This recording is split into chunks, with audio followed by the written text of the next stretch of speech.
আৰু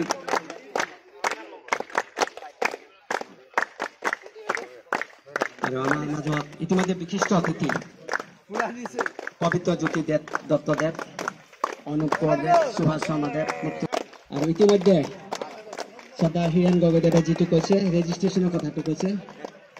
সমূহ ফুটবল দলৰ খেলুৱৈসকলক অসম ফুটবল সন্থাৰ অন্তৰ্গত আপোনালোকে ৰেজিষ্ট্ৰেশ্যন কৰিব কাৰণে অনুৰোধ জনাইছোঁ। ইতিমধ্যে আপোনালোকে গম পাইছে ইতিমধ্যে যে মহামাৰী কোভিডে বিশ্বৰ সকলো ক্ষেত্ৰৰ লগতে ক্ৰীড়া ক্ষেত্ৰখনতো সাংঘাতিকভাৱে প্ৰভাৱ পেলালে আৰু প্ৰভাৱ পেলোৱাৰ পিছত আমি এতিয়া যিহেতু কোভিডৰ প্ৰকোপটো অলপ কমিছে, কমাৰ হেতুকে আমি ক্ৰীড়াৰ পৰিৱেশটোলৈ পুনৰ উভতি যাব বিচাৰিছোঁ। ইতিমধ্যে কেন্দ্ৰীয় চৰকাৰৰ স্বাস্থ্য মন্ত্ৰালয়ে আৰু গৃহ মন্ত্ৰালয়ে এটা নিৰ্দেশ দিছে যে 100জন ব্যক্তিক লৈ আপোনালোকে খেলা ধূলা আৰম্ভ কৰিব পাৰিব।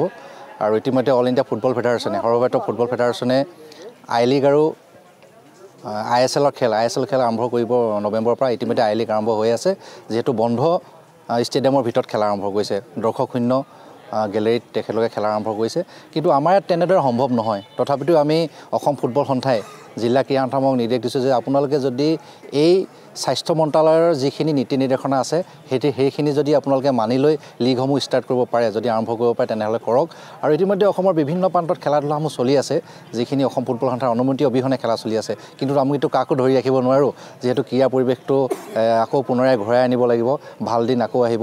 আমি আশা কৰিছোঁ যে অসমত ক্ৰীড়াৰ পৰিৱেশটো ইয়াৰ প্ৰকোপ কমাৰ লগে লগে, মহামাৰীৰ প্ৰকোপ কমাৰ লগে লগে ক্ৰীড়াৰ পৰিৱেশ পুনৰ ঘূৰি আহিব। আমি ভাল দিনৰ অপেক্ষাত আছোঁ।